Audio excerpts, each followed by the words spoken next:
Alright, so what's up everyone, and welcome back to the channel. So just before Modern Warfare 2 comes out, Infinity Ward have released a blog post talking about some stuff. We'll get into that and my thoughts on it in a bit, but they've released a blog post talking about some stuff to do with Modern Warfare 2. Some of it is pretty important, and there is some things that I do want to talk about, some things that they do mention, but it leaves a lot to be desired, I feel. Now, just before we get into today's video, if you are new around here, make sure to subscribe to the channel. Modern Warfare 2 is literally like 2 days away now. I cannot wait to get into this game and just play it. It's just refreshing to be excited for a COD game again, and hopefully this one doesn't fall off as hard as Vanguard. So if you're looking forward to Modern Warfare 2, stick around on the channel. But with all that out of the way, we're just going to get right into this blog post. I'm not going to be showing screenshots or whatever on screen because there isn't too much here that we need to talk about in depth. I've made notes on it, so I've got the important stuff right here. If you do want to read this blog post for yourself, I'm going to leave a link down in the description below. But like I said, I've got the important stuff here, so we're just going to hop right into it. Now, I want to talk about the unimportant stuff to begin with in this blog post. They talk about the game modes that will be available at launch. They talk about map locations. For some reason that matters. Like, they talk about how Al Mazrah and Las Almas are two places for map locations to be, and then their third region is rest of the world. So basically, maps are going to be located all around the world. I don't know why that's important, but they felt it was. I should mention, they don't talk about how many maps. They don't give us a few examples of maps. They just talk about where some maps are located. So the fact they aren't talking about we have this amount of maps in the game, it has me kind of worried that there isn't a high amount of variety in this game. But alongside that, they talk about the field upgrades, which we know all of them from the beta, and the kill streaks is the same story. So basically, 80% of this blog post is stuff we already know or stuff that isn't really relevant. I suppose the game modes is relevant, but they're sort of your standard game modes for Call of Duty game, like your TDM, your domination. I think headquarters is in there, which some people might be excited for. You've got your hard points, but nothing out of the ordinary, nothing cool like, I don't know, gun game, cranked, infected, these fun matches or modes. They will be added post-launch, I assume, though. Now, onto the juicy stuff that is actually important in this blog post. Now, the first thing they talk about is hardcore. Now, hardcore is a game mode where you have less health, you have no HUD, and you can team kill teammates. And it's a different way to play the multiplayer. Obviously, it's higher time to kill. It's quite a bit slower. People would use it for camo grinding back in the day, or they'd just play it as opposed to normal multiplayer. I used to play hardcore quite a lot for camo grinding, but from Modern Warfare 2019, I didn't really feel like I needed to, apart from maybe the odd exception. But yeah, I didn't really play hardcore that much. But for some reason, this year, they've renamed hardcore to Tier 1. I don't know why they've done this. They've just renamed hardcore to Tier 1. It's really weird. I don't know why they need to do this. Like, it's not a big deal, obviously. It's just the name of the game mode. But why Tier 1? Are we going to get a Tier 2, which is even more hardcore? Is normal multiplayer Tier 2? Is there a Tier 3? Is there a Tier 0? Like, what's going on? Like, this isn't a big deal, and I don't want to make a big deal out of it, but it's just, I just find it so, like, funny. Like, I don't get why this is a thing. I don't know why they've decided to change hardcore to Tier 1. But they have, so I guess that's a thing now. I don't know. Oh, Jesus Christ. Infinity Ward and their useless innovations. Anyway, next thing, talking about useless innovations, we have perk packages. They've confirmed they're here to stay. They've reiterated, they've doubled down, and they've talked about how they work. So they've mentioned, everyone knows how perk packages work. You have your two base ones. You have your bonus and ultimate, which you earn throughout the game. Obviously, you can earn them quicker with eliminations, objective play, that kind of stuff. And they go ahead and list every single perk in the game. Now, all of these are the exact same from what I could look at.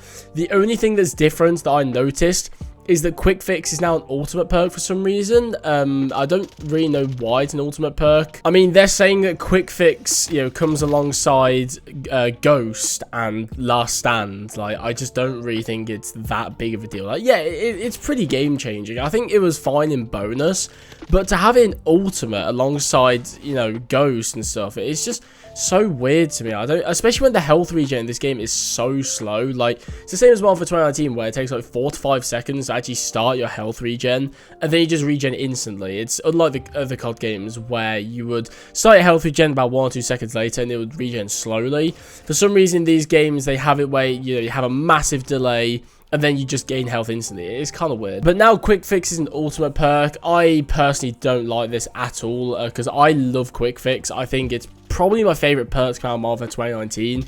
And to see it have to go in the same tier as Ghost is just really annoying, because that means I'm going to have to sacrifice Ghost to get normal health regen, or I suppose just better health regen. So that's going to be frustrating, especially because Ghost is just so overpowered in this game. The next thing to talk about as well, and the final important thing in my opinion, because his blog post is pretty shit.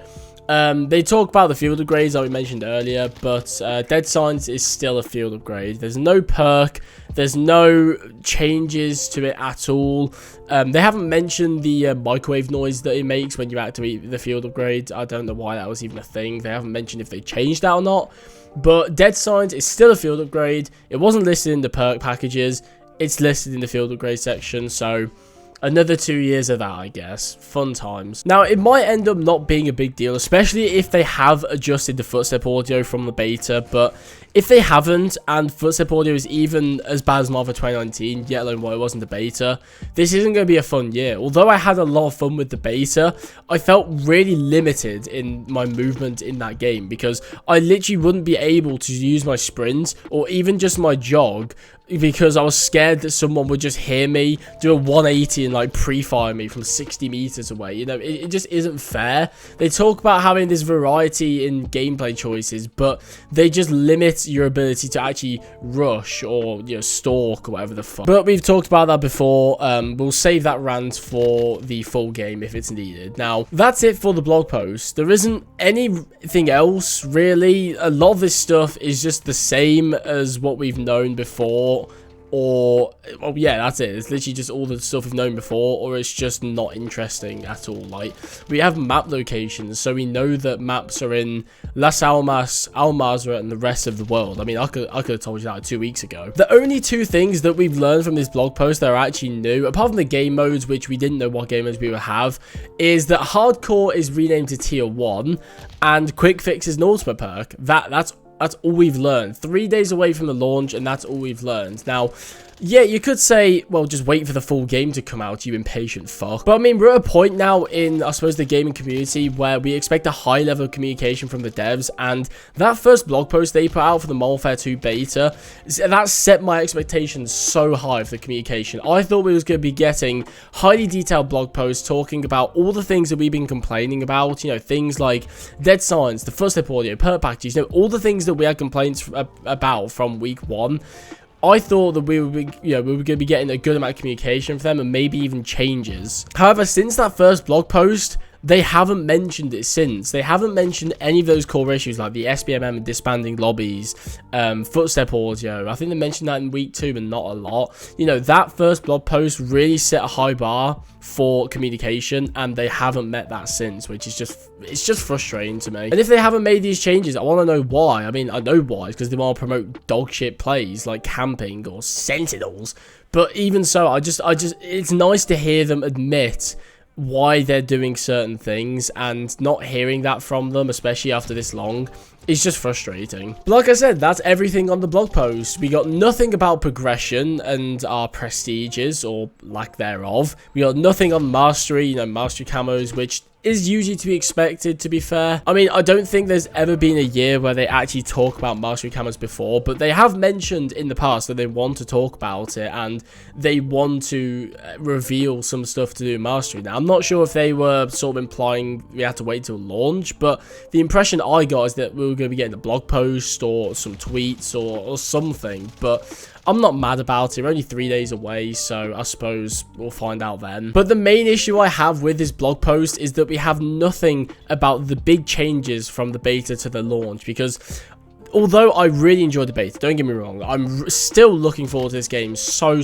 much, and I cannot wait to play this game. I can't wait to get my hands on it and go for Polyatomic or Ryan or whatever the camo is. However, there were a good amount of things in the beta that I didn't like, and to not see them addressed in this blog post, And the fact that we even got a blog post 3 days away and it hasn't addressed, you know, the core issues that I had with the game, it's not going to be addressed until the launch, which also makes me think that they haven't changed it. They haven't changed any of that stuff from the weekend 1 or weekend 2 that the majority of people didn't like. And the reason that's concerning is because, to me, it just sounds like a Modern Warfare 2019 again. Do you know what I mean? Like, it sounds like all the complaints from Modern Warfare 2019 have been brought over to Modern Warfare 2. And not only have they talked about it, they've doubled down on keeping them in the game, despite so many people saying that they dislike it. And like I said, it just has me worried, because I feel like now it's not a big deal, right? Like, you know, the dead time's been a field upgrade, you know, the mini-map working the way, whatever. It doesn't feel like it's going to be a massive deal now, but this is going to be the sort of thing that gnaws away as the year goes on. We have 2 years of this, so it's just going to keep going, snowballing until it just becomes a massive issue and everyone just starts saying the game is dog shit. And I don't want to see that, because this game genuinely has amazing potential. It looks fantastic, but these core issues that have been carried over from Modern Warfare 2019 into this one really hurt the game, and they are the main issue with not only Modern Warfare 2019 but this one, and they hold the games back from being the best in the franchise, and I don't want to see that. But at the end of the day, it's just a video game, so I should just shut the fuck up and enjoy it. So thank you guys very much for watching. If you've enjoyed it, make sure to leave a like and also subscribe if you're new around here. Once again, Modern Warfare 2 videos are going to be spammed in your sub box over the next 2 weeks, 3 weeks, however long, so make sure you stick around for that. But anyway, thank you for watching. I'll see you guys in the next one.